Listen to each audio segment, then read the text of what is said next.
Hello everyone, मैं हूं Neeraj. Welcome करता हूं आप सभी का क्लास 10th के एक सैंपल क्वेश्चन पेपर की वीडियो सीरीज पर। ये सैंपल पेपर 2024 और 2025 पे बेस्ड है, जो कि आपको एनसीईआरटी के द्वारा या सीबीएसई के द्वारा उनकी वेबसाइट पे अपलोडेड है।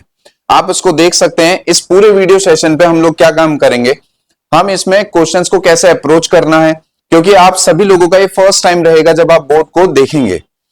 सीबीएसई ने इसमें कैसे मार्किंग की है, क्या क्या स्टेप्स आपको यूज करने हैं, फॉलो करने हैं, जिसपे आपको मार्क्स मिले, मिनिमम मार्क्स मिल पाए।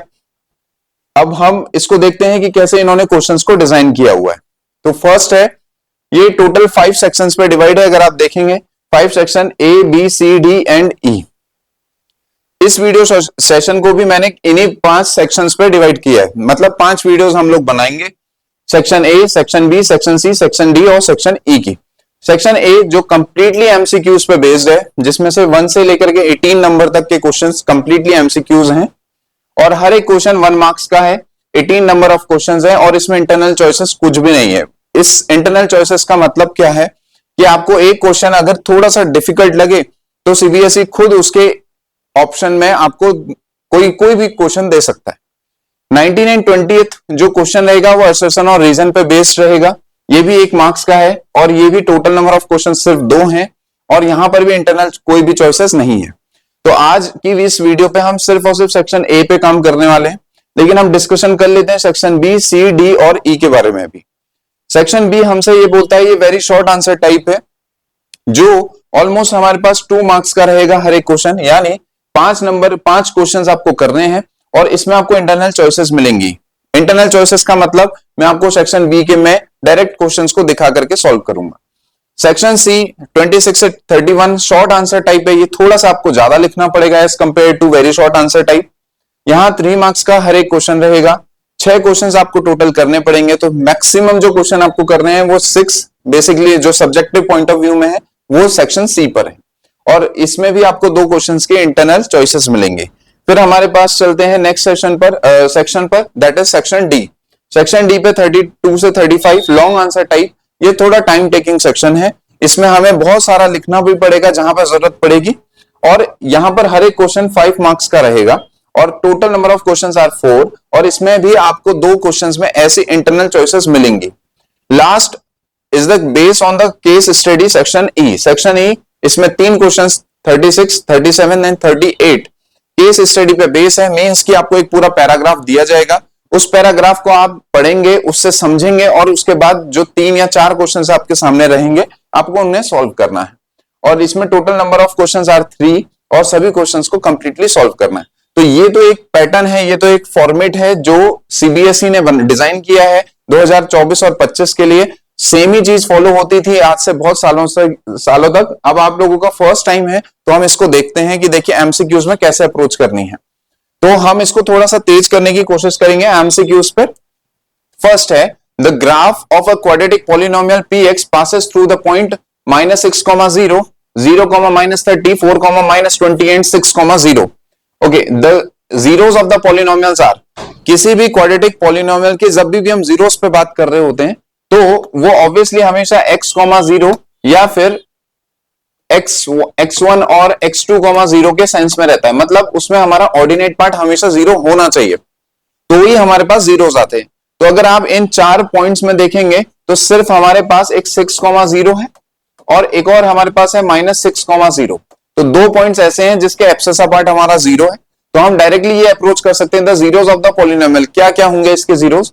जीरोस विल बी 6, -6 और इस केस में या फिर -6, 6। आप इनके ऑर्डर को खैर आगे पीछे कहीं भी यूज कर सकते हैं। जीरोस की बात करिए तो ऐसा केवल एक ही ऑप्शन है, that is option number D. ठीक है, अब चलते हैं नेक्स्ट वाले पे। The value of k for which the system of the equation 3x - ky = 7 and this is inconsistent. Inconsistent का मतलब है कि वो एक साथ ना रहे। तो इस केस में केवल ये पैरेलल लाइन से ही फॉलो होगा। मैं डायरेक्टली सॉल्व करूंगा। 3 coefficient of x of both like ratio of and -k upon 10। तो अभी मुझे आगे की वैल्यू लिखने की जरूरत नहीं है, मुझे k की वैल्यू फाइंड आउट करनी है। अगर वो पूछता कैन नॉट बी तो फिर मुझे आगे की वैल्यू लाइक 7/3 लिखना पड़ता कि इसमें k की वैल्यू कौन सी आएगी। बट अभी उसने पूछा है कि k की वैल्यू क्या होंगी, तो इस केस में हमारे पास ये है 10। इस केस में हमारे पास ये आया 2 टाइम्स और k की वैल्यू हमारे पास आ गई -5। The option number is B. ठीक है, चलिए आगे बढ़ते हैं। इतनी तेज आपको एमसीक्यूज को करना भी है। नेक्स्ट है which of the following statement is not true. Not true that means 3 statement इसमें ट्रू होंगे, तो हमें फॉल्स स्टेटमेंट को फाइंड आउट करना है। A number of the seconds can be drawn at any point on the circles. बिल्कुल correct है, ये सही है। सेकेंड हम बहुत सारी बना सकते हैं। Only one tangent can drawn at any point on a circle. Only one tangent मतलब सर्किल के ऊपर अगर एक ही पॉइंट हमने हाईलाइट करा तो सिर्फ एक टेंजेंट ड्रॉ कर सकते हैं, बिल्कुल करेक्ट है। नेक्स्ट है अ cord is a line segment joining 2 points on a circle. एक कॉर्ड जो है वो लाइन सेगमेंट होती है जब सर्किल्स पे अगर 2 पॉइंट हमने हाईलाइट करे हो, तो बिल्कुल करेक्ट। तो फोर्थ वन मैं पढ़ूंगा भी नहीं, वो डेफिनेटली रॉन्ग होगा, बट फिर भी क्वेश्चन के अकॉर्डिंग देखते हैं। From a point inside a circle only 2 tangents can be drawn. देखिए इनसाइड से कभी भी हमारी टेंजेंट ड्रॉ नहीं हो सकती, तो ये फॉल्स है। बट इस क्वेश्चन का नॉट इज ट्रू, हमें फॉल्स स्टेटमेंट पकड़ना था, तो option number D is correct answer. Okay, in nth term of an AP is 7n minus 4, then the common difference of AP is। बहुत easy question है। AP एक अगर nth term है an equal to 7n minus 4 है, तो इसका difference निकालना है। फर्स्ट मेथड आप लोग करते हैं, इसमें 1 2 3 लिखेंगे, लेकिन हम ऐसा नहीं करेंगे। हमें डायरेक्टली हमें मालूम है कि 7n इसका जो डिफरेंस आएगा वो आएगा 7। वाई? बिकॉज जब मैं इसको सब्ट्रैक्ट करूंगा यानी A1 और A2 इन दोनों के डिफरेंस की बात करूंगा, वही हमारे पास D आने वाला है, तो 4 से 4 कैंसिल हो जाएगा, सिर्फ 7 ही कॉमन रहेगा, तो 7 हमारा करेक्ट आंसर रहेगा। आप चाहें तो वैल्यू पुट करके भी चेक कर सकते हैं। एमसीक्यूज में इतना टाइम वेस्ट नहीं करेंगे बच्चों। नेक्स्ट आगे चलते हैं। The radius of the base of the right circular cone and the radius of the sphere are each 5 centimetre in length.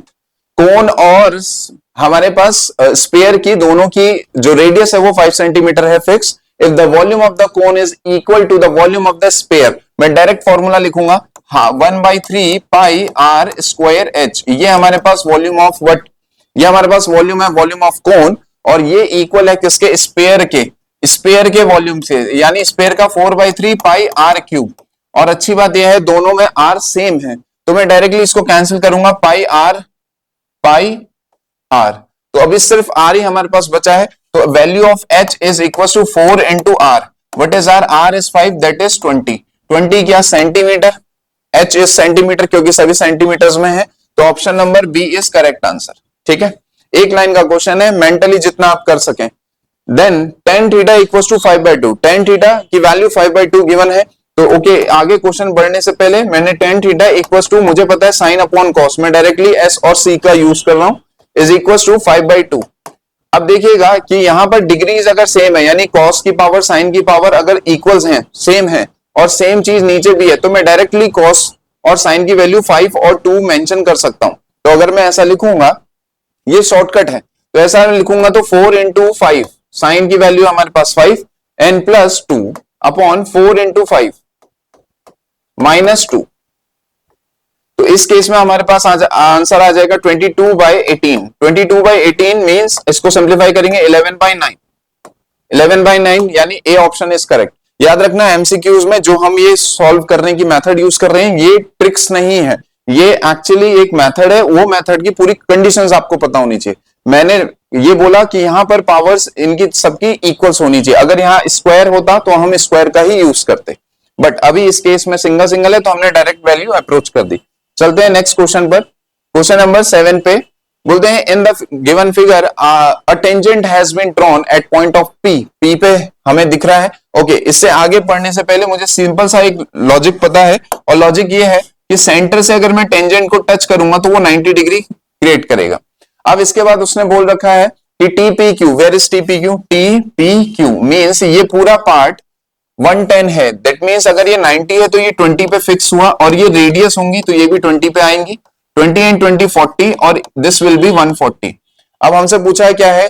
POQ is 140, मैं ऑलरेडी निकाल चुका, तो हमारे पास ऑप्शन नंबर सी रहेगा करेक्ट आंसर। ओके, चलिए आगे बढ़ते हैं, कंटिन्यू करते हैं क्वेश्चन नंबर 8 पर। The quadratic polynomial having zeros like this, और हमें ये बताना है कि कौन सा वाला क्वाड्रेटिक पॉलिनोमियल ऐसा होगा जिसके जीरोस ये होंगे।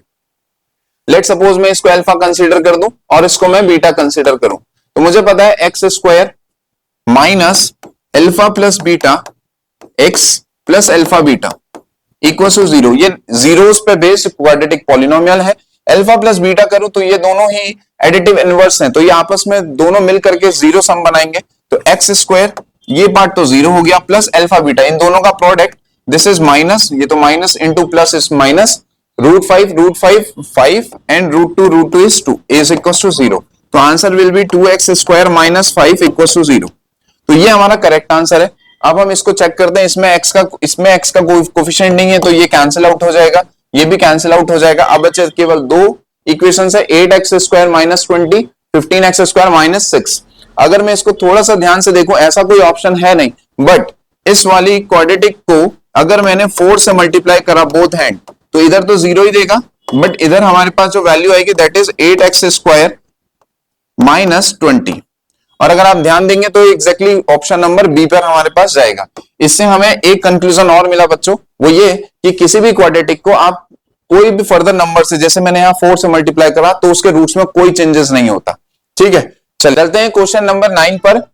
Consider the frequency distribution 45 observation. ये हमारा स्टैटिस्टिक्स पे बेस्ड क्वेश्चन है और इसमें देखिए 3 ही क्वेश्चन पूछ सकते हैं, मीन मीडियन मोड। तो देखते हैं इस वाले केस में पूछा अपर लिमिट ऑफ मीडियन, यानी मीडियन के बारे में क्वेश्चन पूछा गया, वो भी लिमिट सिर्फ upper limit of the median class. तो हमें मीडियन क्लास डिफाइन करनी है, तो बहुत आसान है। मीडियन क्लास के लिए आपको CF निकालना चाहिए, तो ये 5 आया, 5 प्लस 9 इज 14, 14 प्लस 15 इज 29। ठीक है, इसको मैं आगे भी करूंगा, बट मुझे पता है observation are, number of observation are 45, तो n इक्वल्स टू 45। तो CF जब भी हम डिफाइन करते हैं तो उसको n/2 से ही डिफाइन करते हैं, पहले मीडियन क्लास डिफाइन करनी होती है, तो विच इज 22.5। 22.5 अगर आप ध्यान दोगे तो वो सिर्फ 29 यहीं पे मिल गया, मुझे आगे की वैल्यूज को लिखने की कोई नीड नहीं है। तो अब अगर मेरे पास 29 यहां पर है, CF हमारा 29 है, जबकि हमें चाहिए था 22.5, तो ये पूरी क्लास हमारी मीडियन क्लास कंसीडर होगी, जिसमें लोअर लिमिट है 20 एंड अपर लिमिट है 30। तो आंसर है, हमसे पूछा है अपर लिमिट का, तो answer should be 30। C option is correct answer. ठीक है, तो ये हमारा क्वेश्चन नंबर 9 था।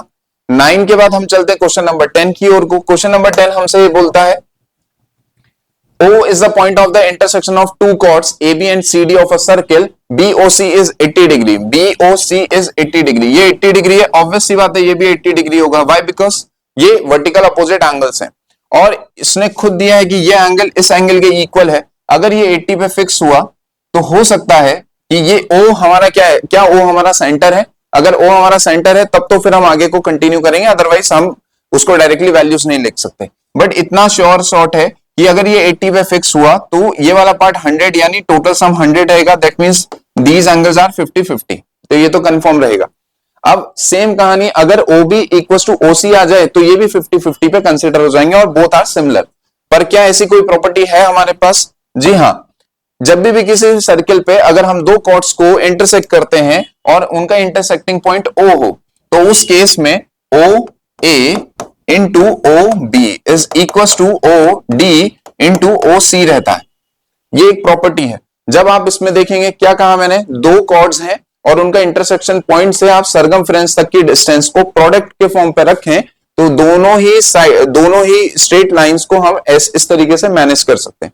तो इस केस में हमें दिया है उसने OA इक्वल टू OD है, means OA equal to OD cancel, तो OB is equal to OC। यहां से फाइनल हमारे पास रिजल्ट आया OB equals to OC, means again ये पार्ट भी, ये दोनों भी इक्वल्स हो गए, मींस ये भी हमारे पास 50 आएगा और दिस विल आल्सो द 50। तो अब मैं ये बात कह सकता हूं कि A प्रॉपर्टी से, यानी 3 टाइम्स A रूल से we can say both the triangles are similar. ये दोनों ही सिमिलर होंगे ट्राइंगल्स, ठीक है। और साथ ही साथ सिमिलर होने के साथ साथ अगर आप देखें इनकी दोनों ही साइड्स भी एक्चुअली सेम आएंगी। वाई? बिकॉज हमारे पास एंगल्स भी सेम है। तो मैं ये बात बोल सकता हूं नॉट सिमिलर तो मेरा रॉन्ग हो जाएगा। आइसोसेलेस एंड सिमिलर, हमारा B option is correct answer. मैं और कहीं देखूं अगर इसको इक्वल करने की, तो इक्विलेटरल तो रॉन्ग हो गया, इक्विलेटरल है नहीं। आइसोसेलेस तो है बट नॉट सिमिलर उसने वर्ड यूज करा है, तो इसका जो सही आंसर है that is isosceles and similar.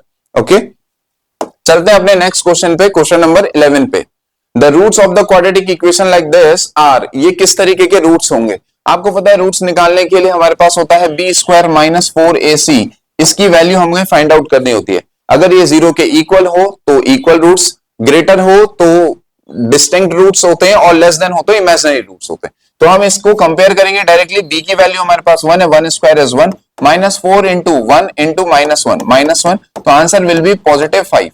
अब क्योंकि हमें पता है कि ये आता है alpha equal to -b plus √d upon 2a, तो बेसिकली ये प्लस और माइनस रहेगा अल्फा एंड बीटा की बात अगर हम करें तो अभी ये d जो है हमारे पास 5 आया, जो कि एक इर्रेशनल नंबर क्रिएट करता है, तो मैं डायरेक्टली बोल सकता है इर्रेशनल होंगे और डिस्टिंक्ट होंगे, तो option number A is correct answer.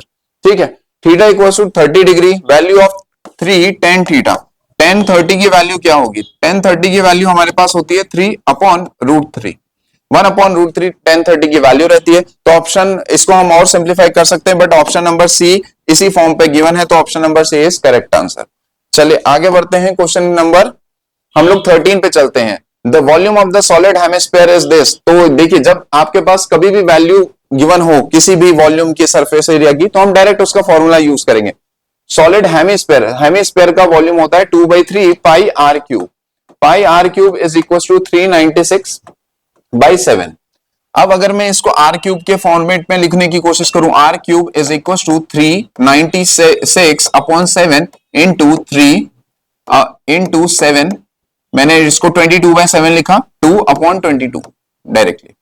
तो अभी मैं 7 से 7 कैंसिल आउट कर देता हूं, और 2 से इसको अगर कैंसिल कर देते हैं तो वैल्यू हमारे पास कुछ आ जाएगी कितनी, आर, इसी को आगे कंटिन्यू करते हुए चलते हैं, 198 इंटू 3/22, और 22 टेंजा होता है 220, और उसमें से 9 टाइम्स गए, तो ये बेसिकली हमारे पास 9 टाइम्स आया, तो 9 3 से 27। बेसिकली आर की वैल्यू हमारे पास आ गई 3, वो भी +3 आई। अब हमसे पूछा है the total surface area of the solid hemisphere, hemisphere का टोटल सरफेस एरिया, ये पूरा पार्ट यानी कर्व सरफेस एरिया होगा 2πr², और नीचे वाला पार्ट भी πr² रहेगा, मींस इसका जो टोटल एरिया आएगा दैट इज 3πr²। तो 3πr², 3 into 22/7 into r² that is 9, r की वैल्यू थी 3, तो 9 into 3 into 22 which is 27 into 22 divide by 7। तो हम इसको मल्टीप्लाई करेंगे, 54 carry 5, 54, 594 divide by 7, 594 divide by 7, option number B, option number B is the correct answer. थोड़ी सी कैलकुलेशन आपको फास्ट करनी पड़ेगी। क्वेश्चन नंबर 14 की ओर को चलते हैं। In a bag contains 24 balls, total balls हैं 24, 4 are blue, 11 are green and the rest are the white. Okay, इसको ऐसे सिंपल लिख लेते हैं। इसको मैंने लिखा 4 are blue, 11 are green and rest is white, और टोटल है 24। तो अगर आप इन सब का सम करेंगे 15 आया, 15 में से क्या माइनस करेंगे 24 आ जाए, दैट इज 9। अब हमसे पूछा the probability of drawn ball white in colour, बहुत आसान है, यही आ गई हमारी प्रोबेबिलिटी 9/24, लेकिन इसको सिंप्लीफाई कर सकते हैं, तो that is 3/8, 3/8 B option is correct answer. इतने ही सिंपली फॉर्मेट में आपको करना पड़ेगा और फास्ट तरीके से। चलिए आगे बढ़ते हैं। The point on x axis nearest to the point -4 -5, x axis के नियरेस्ट ये पॉइंट है, उसकी पॉइंट फाइंड आउट करना है, बहुत आसान है। देखिए ये हमारे पास 1 2 3 4, ऐसे 1 2 3 4 5, और ये पॉइंट पे अगर हम बात करें दिस इज -4, -5। अब मेरे से पूछा है कि इसके नियरेस्ट एक्स एक्सेस पे पॉइंट फाइंड आउट करना है। इसके नियरेस्ट एक्स एक्सेस तो हमारे पास ये है अपर वाली लाइन। अब इसमें तो कितने सारे पॉइंट मैं बना सकता हूं, लेकिन सबसे नियरेस्ट होगा 90 डिग्री पे based, which is -4, 0, and then option number B is correct answer. बहुत ज्यादा इसमें डिटेल में नहीं काम करते। Which is the following gives the middle most observation of the data? Middle most observation हमेशा मीडियन से मिलता है, मीन सारा कलेक्शन लेता है, मोड हायर फ्रीक्वेंसी लेता है, रेंज तो पूरी रेंज बताता है डेटा का कितना स्प्रेड है, लेकिन मीडियन ऐसा पार्ट है तो वो मिडिल मोस्ट पे यानी असेंडिंग और डिसेंडिंग में बिल्कुल बीच वाले पार्ट को फॉलो करता है। तो चलिए इसके आगे बढ़ते हैं। क्वेश्चन नंबर हम लोग 17 पे चलते हैं। The point on the x axis divides the line segment joining, directly plot करते हैं 2, 3, 1 2 3, this point is 2, 3, 2, -3, and 5, 6, 2 3 4 5, 1 2 3 4 5 6। Okay, मैं इसके बाद 5 3 5 6 यहां पर अगर हम पॉइंट को हाईलाइट करें दैट इज 5, 6। अब मैं अगर इन दोनों पॉइंट को ज्वाइन कर दूं तो ऑब्वियसली ये एक्स एक्सिस से जाएगा, कहीं से जाएगा।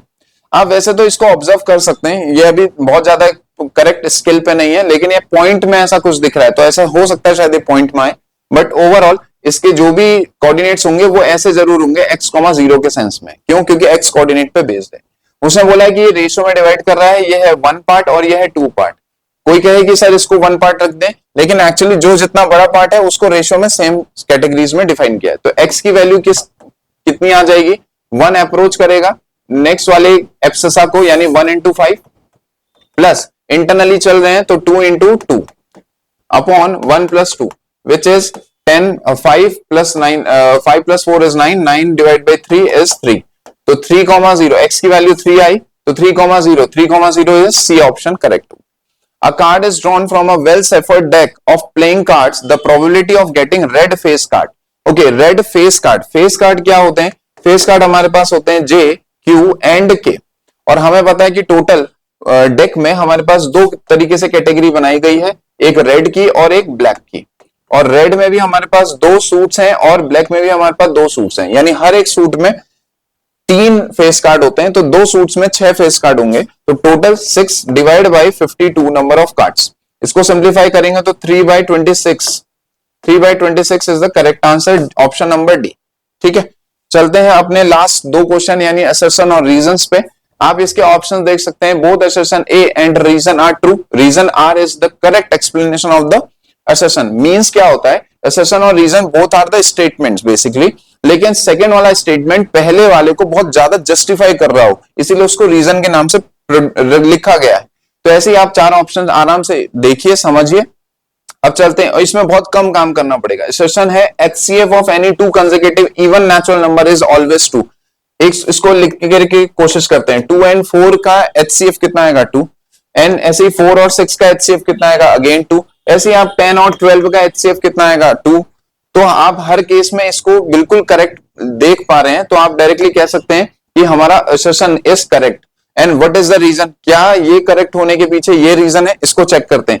Even natural numbers are divisible by 2, यानी HCF निकालने के लिए आपको हमेशा, आपने देखा 4 और 6 के लिए आपको 2 नंबर्स का लिखना जरूरी था, but even natural number, let suppose मैंने 8 लिखा, is numbers are divisible by 2, ये 2 से डिविजिबल है, यानी रिमाइंडर इस केस में वो कह रहा है 0 आ रहा है, बिल्कुल आ रहा है। इसमें तो सिर्फ एक ही नंबर चाहिए।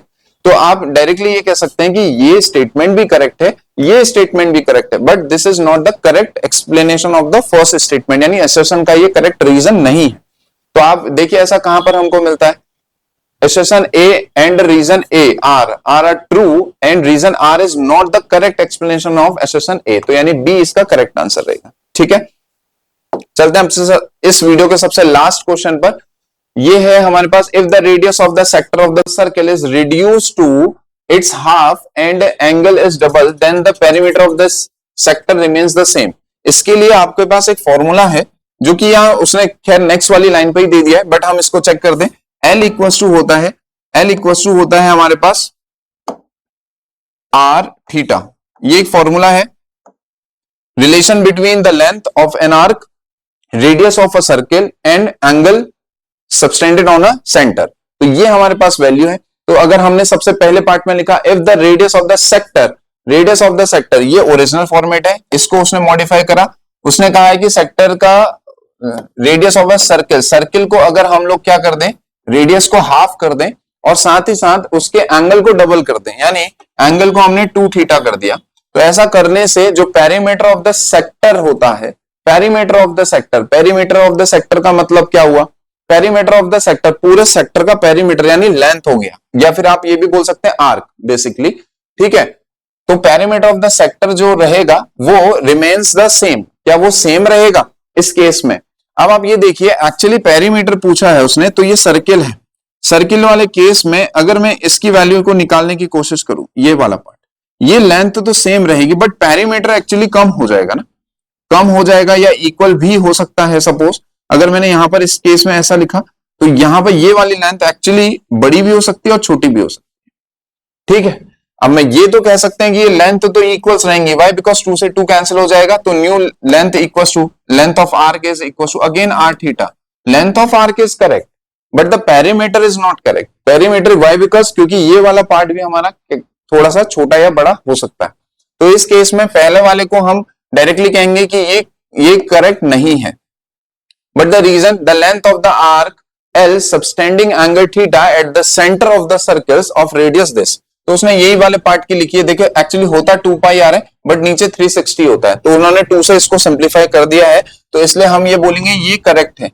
तो आप ये कह सकते हैं रीजन एज अ स्टेटमेंट तो करेक्ट है बट इसका रिलेशन इसके साथ नहीं है। तो ऐसा हमारे पास कौन सा ऑप्शन है? ऐसा हमारे पास कौन सा ऑप्शन है? Option number assertion A is false. Yes, वहां फॉल्स था और रीजन आर इज ट्रू, ये बिल्कुल करेक्ट है। तो इस केस में यानी 20th क्वेश्चन में हमारे पास option number D is correct answer. 20th question में option number D is correct answer. ठीक है, तो आई होप कि मैंने आपको ये कोशिश करी हो समझाने की उतनी ही स्पीड से जैसे कि एमसीक्यूज को एक्चुअली आपको अप्रोच करना है।